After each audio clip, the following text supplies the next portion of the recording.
이렇게 정봉주 전 의원의 논란 이후 낙마한 다음 날에 민주당이 오늘 오전에 이례적으로 본인들이 생각하고 있는 이 총선판 판세를 공개했습니다. 과반 승리까지 자신을 한 것 같은데 한번 들어보겠습니다. 수도권은 한강 벨트를 중심으로 약세를 전에 보였었습니다.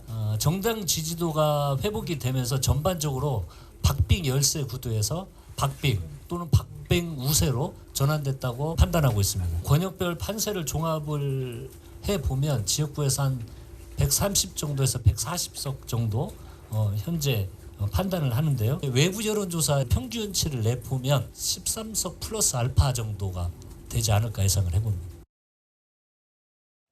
이게 사실 선거, 총선판 많이 겪어보신 분 아시겠지만 25일 전에 이렇게 당이 대략적인 판세에서 140석 최대, 비례 13석 더해서 한 153석, 153석 정도 돼서 플러스 알파를 좀 목표로 한다. 이런 정도의 얘기를 입장 표명, 선제적으로 얘기한 건 상당히 좀 이례적인 건 분명해 보여요. 어쨌든 이재명 대표의 수위도 좀 높아지고 또 발언 수위도 지지층, 수도권이 박빙 우세로 전환하고 있다는 걸 선제적으로 좀 내비친 표현도 있는데 이에 대해서 한동훈 비대위원장의 반응도 궁금합니다. 바로 한번 들어보겠습니다. 숫자를 가지고 말하는 것은 평가받는 사람 입장에서 좀 건방진 거다라는 말씀을 드린 적이 있고요. 그 입장 그대로입니다. 저희는 낮은 자세로 최선을 다하겠다라는 입장입니다. 제가 제 입에서 우리는 몇 석을 목표로 한다는 말이 4월 10일 전에 나오지는 않을 겁니다. 저희 국민의힘 이번 총선 목표가 있다면 어떻게 말씀해 주시죠? 제가 여러 번 말씀드린 것과 같습니다. 제가 그렇게 최선을 다한다는 것이고 그렇게 숫자를 얘기하고 하는 것에 대해서 국민의 평가를 그렇게 단정짓는 것이 좀 국민에 대해서 글쎄 저는 그러지 않을 생각입니다. 한동훈 비대위원장은 비교적 신중하고 어떤 목표 의석을 밝히지는 않았는데 장현주 변호사께 민주당 내부 기류가 궁금해요. 왜냐하면 일단 공천 파동도 이어졌고 정봉주 전 의원 구설도 있어서 근데 이제 다음 날 153석 정도를 얻을 수 있다고 자신했다. 과반 이상. 뭔가 지난주에 비해서 내부 여론조사를 돌려보니까 한 10석 정도는 더 얹을 수 있다는 자신감이 생긴 겁니까? 저희가 어떻게 받아들이면 될까요? 글쎄요, 저는 자신감이라기보다는요. 일단 오늘 저 이야기를 이제 기자간담회에서 밝히신 분이 이제 한병도 전략본부장이시거든요. 예. 사실 전략위원장으로 당내에서 총선과 관련된 또는 당의 전체적인 전략을 주도하시는 분이십니다. 그렇기 때문에 지금 현재 어떤 객관적인 판세들을 나름대로 전략적으로 분석을 한 내용들을 밝힌 것이라고 봐야 될 것 같은데요. 사실 아무래도 지금까지 공천 과정에서 국민의힘에 비해서 더불어민주당이 다소 시끄럽다라는 평가를 받으면서 지지자 여러분들의 많은 걱정들이 있었던 것도 사실입니다. 예. 사실 민주당 공천 과정에서 파동이 있는 것이 아니냐 또는 분열하는 것이 아니냐라는 많은 우려들을 보내주셨기 때문에 그런 부분에 대해서 어느 정도 이제 공천 과정이 마무리되고 지지자가 결집하고 있다라는 부분들을 좀 보여주려고 하는 의도도 저는 있다라고 보이고요. 예. 그리고 사실 지도부 입장에서 저렇게 어떤 153석이라는 구체적인 의석수를 이야기한다는 것 자체가 이례적이기도 할 수 있겠지만 굉장히 조심스럽기도 한 겁니다. 저 의석수를 내걸었다라는 얘기는 저 의석수를 달성하지 못한다라고 한다면 사실 지도부 입장에서 굉장히 부담스러울 수도 있는 것이거든요.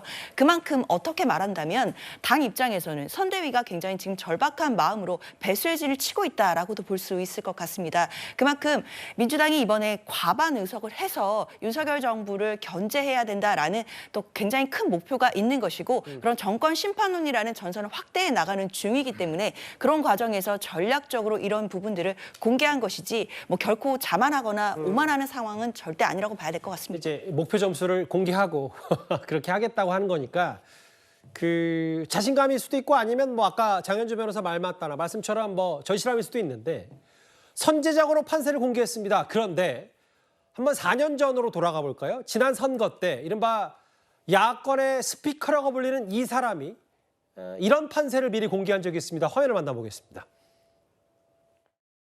범진보가 180석을 넘기고 되게 정의당이 180석을 합치면 넘기는 그 경계선에 서게 되는 그런 게 되면 제일 좋지 않나? 희망사항입니다만 투표를 다 하면 불가능한 목표가 아닌 상황에 와 있다. 저는 하여튼 범진보 180, 민생당까지 다 합쳐가지고 비례를 받는 경우에 그것이 불가능한 것은 아니다. 때로는 바깥에 있는 분이 더 심하게 선거 결과를 섣불리 예측하고는 누가 국민의 뜻을 안다고 그렇게 함부로 말할 수 있습니까? 정말 180석 얘기는 네. 크게 실수한 것 같습니다. 그런 큰 실수를 했기 때문에 물론 그럼에도 4년 전 총선 결과는 민주당의 압승 170석 넘게 얻었기 때문에 결과는 예측됐지만 민주당 내부에서 총선 뛰는 사람들은 유시민 이사장이 뭔데 이렇게 샴페인 일찍 터뜨리냐라는 비판도 분명히 있었어요. 근데 이현정 의원님. 네. 냉정하게 봤을 때 그러면 국민의힘은 입장을 표명하지 않았기 때문에 어떤 내부의 자료를 갖고 있는지 모르겠지만 민주당이 150석 이상 조금 더 얻을 수 있다고 하면 국민의힘은 120, 130석 정도 되는 거고 그 정도 구도가 지금 갖춰져가 있는 겁니까? 어떻게 보세요? 저 알 수가 없죠. 제가 뭐 신이 아닌 이상 예. 누가 지금 저걸 알겠습니까? 결국은 지난 선거 때 유시민 이사장이 했던 이야기가 사실 맞았어요. 예. 맞다 보니까 이제 그것이 또 이번에도 본인도 비슷한 뭐 이야기를 하던데 저게 사실일 수도 있습니다. 지금 민주당이 이야기하는 것 자체가 제가 볼 때는 뭐 전혀 근거가 없는 이야기는 아닌 것 같습니다. 왜냐하면 전략본부장이 저렇게까지 나와서 공개적으로 원래 이런 것들은 좀 비공개로 한다든지 기자들한테 이제 오프 더 레코드를 하고 그냥 상황을 좀 설명해 주는 이런 걸 하는데 오늘 아주 공개적으로 나와서 이제 이 카메라를 대고 이야기를 한 것 같아요. 굉장히 이례적입니다. 왜냐하면 지금 아직 선거가 꽤 남았는데 저렇게 벌써 지금 우리가 지금 다 합하면 지금 뭐 충분히 의석을 많이 확보한다 이렇게 이야기를 하면 일단 우선 지지층들이 상당히 이완될 수가 있습니다. 아니 뭐 내가 안 나가도 되겠네라는 것들 그리고 또 상대방 지지층들이 결집합니다. 그래? 그럼 우리가 찍어야 되겠지? 예. 라는 결집하는 효과가 있는 거거든요.